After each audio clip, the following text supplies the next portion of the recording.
The applause echoes through the old theatre as the final lines of Romeo and Juliet are delivered with a passionate finality that only true lovers of the stage can appreciate. The audience is enraptured, their eyes wet with the tragedy of Shakespeare's timeless tale.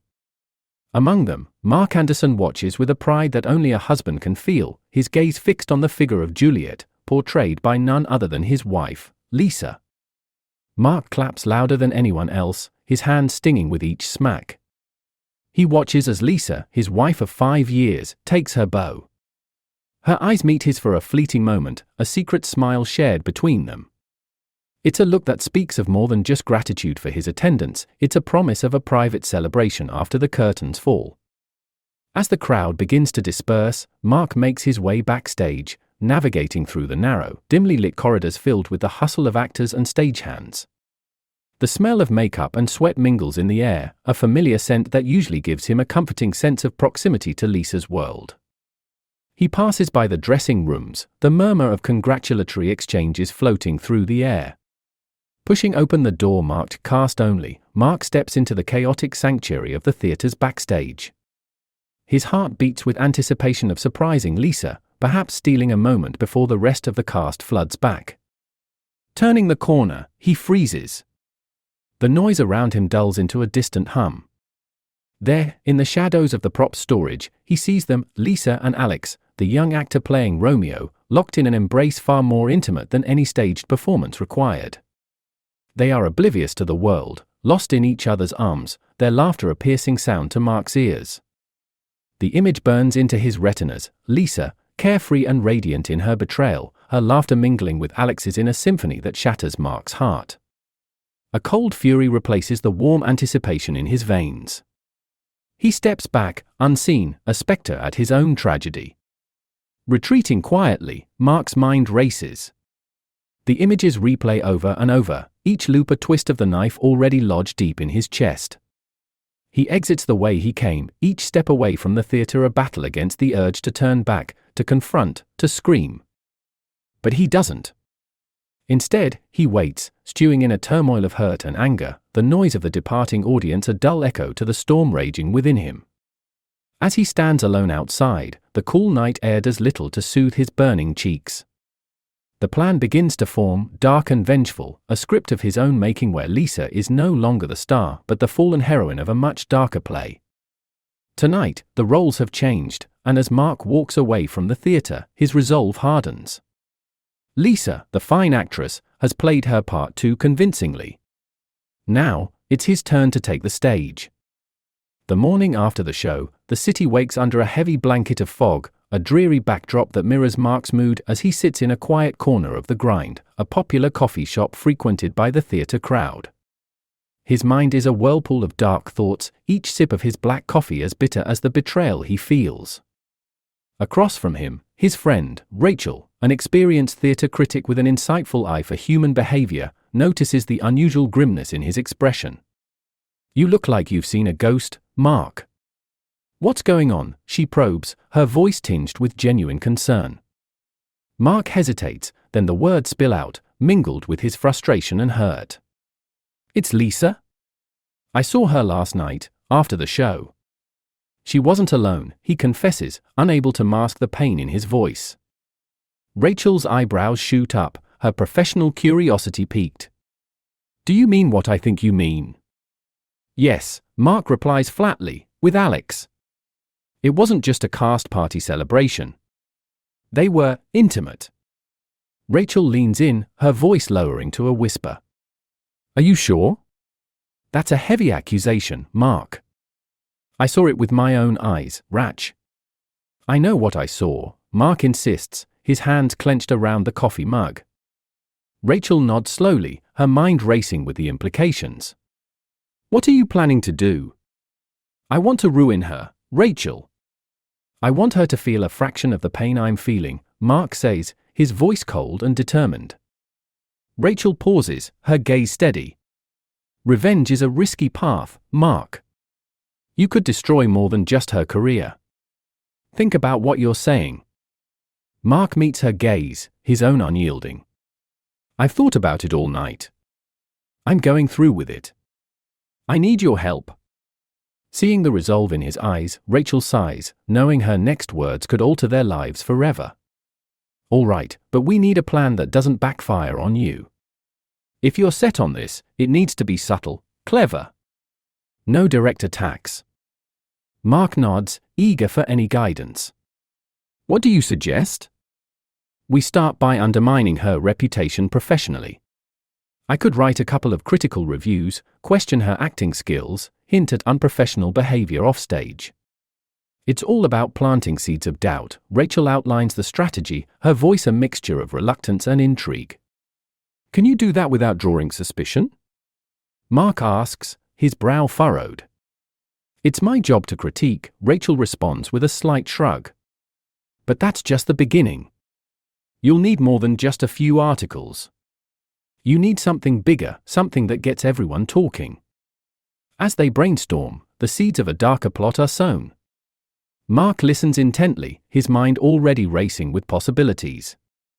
Together, they sketch out a scenario that involves setting up a scene where Lisa is publicly embarrassed, perhaps a botched performance orchestrated subtly enough to look like her own fault.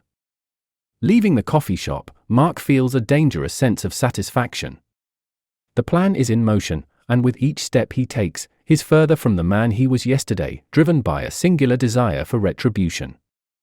As he disappears into the foggy streets, he doesn't see the figure that has been watching him from a nearby table, a young man with a vested interest in Lisa's career, Alex, Romeo himself, his eyes shadowed with suspicion and newfound concern. The bustling streets of downtown offer no respite for Mark as he paces before the ornate facade of the theater, where tonight, Lisa is scheduled to perform in a new, experimental play. The weight of the folded newspaper in his pocket reminds him of Rachel's first move, a scathing review published that morning, casting doubt on Lisa's capabilities as an actress without ever crossing the line into outright slander. As the patrons begin to filter in, Mark notices Alex arriving, alone, scanning the crowd with an uneasy expression. Seizing the opportunity, Mark approaches, his demeanor cool but friendly. Alex, right? Great job as Romeo the other night. Mark extends his hand, hiding his turmoil beneath a practiced smile. Thanks, Alex replies, shaking his hand, his response guarded. You're Lisa's husband, aren't you? Mark? That's right, Mark confirms, maintaining eye contact. Actually, I wanted to talk to you about Lisa. Alex's eyes narrow slightly, sensing the underlying tension. Oh? What about her? Just between us, Mark leans in, lowering his voice as if sharing a confidential concern. I've heard rumors about some, let's say, unprofessional behavior with another cast member. I'm sure it's not true, but you know how these things can damage a reputation. Alex stiffens, the accusation hanging between them, thinly veiled. I wouldn't know anything about that, he replies curtly, clearly uncomfortable. Of course, Mark backpedals slightly, offering a conciliatory smile. Just worried about Lisa, you know? Anyway, enjoy the show. With a pat on Alex's shoulder, Mark walks away, leaving Alex visibly disturbed by the encounter. Inside the theater, the lights dim, and the curtain rises. Lisa appears on stage, her presence commanding as ever.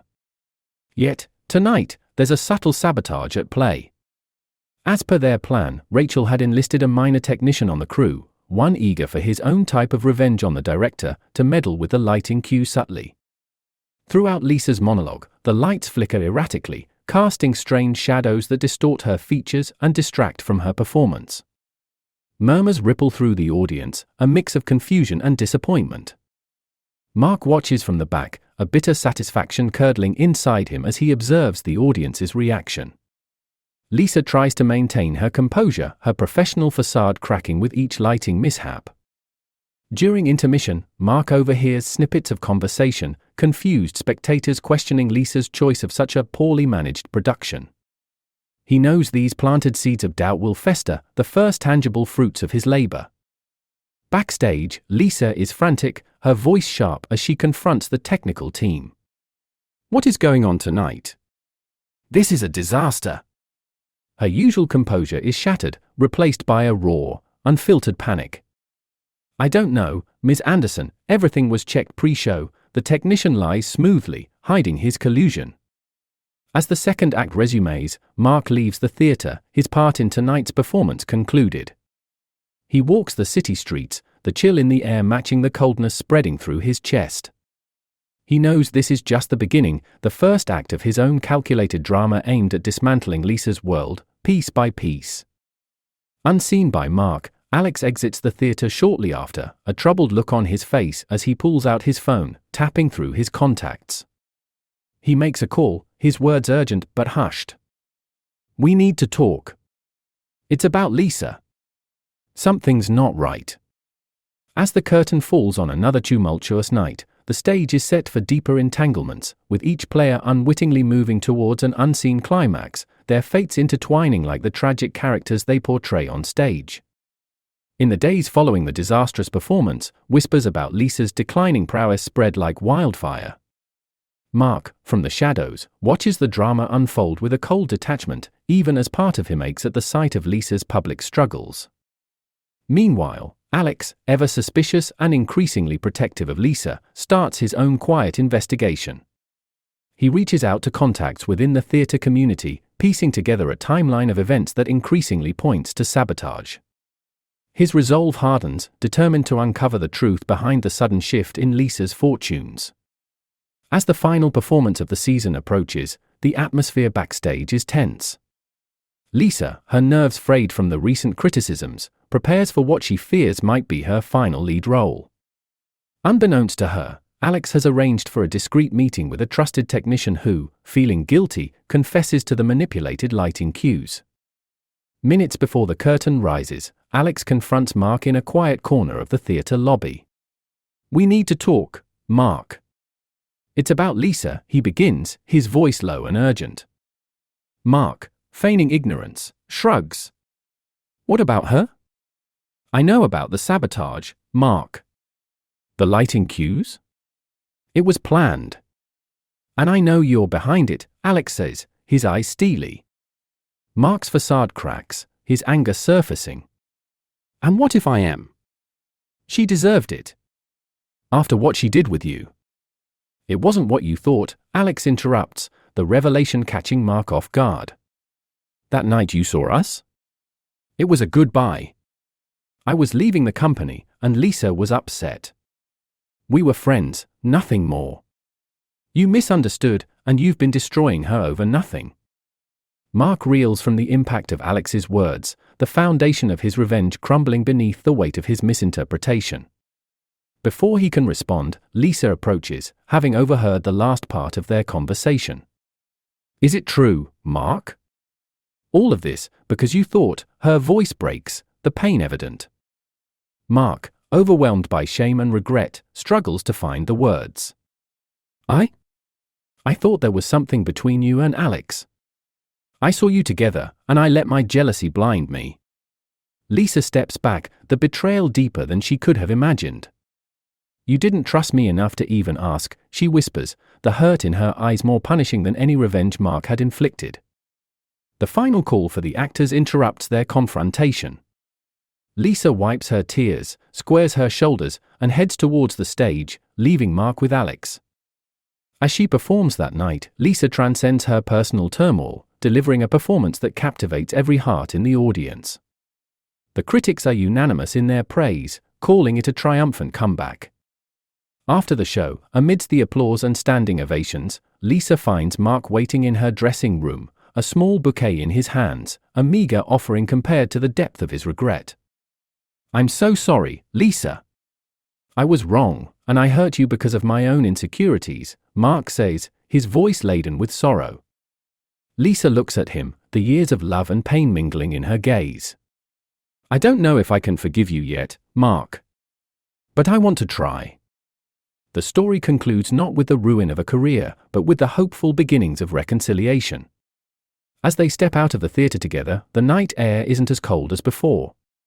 They are uncertain of the future but ready to face it, together, learning from the scars of a drama that nearly ended off stage.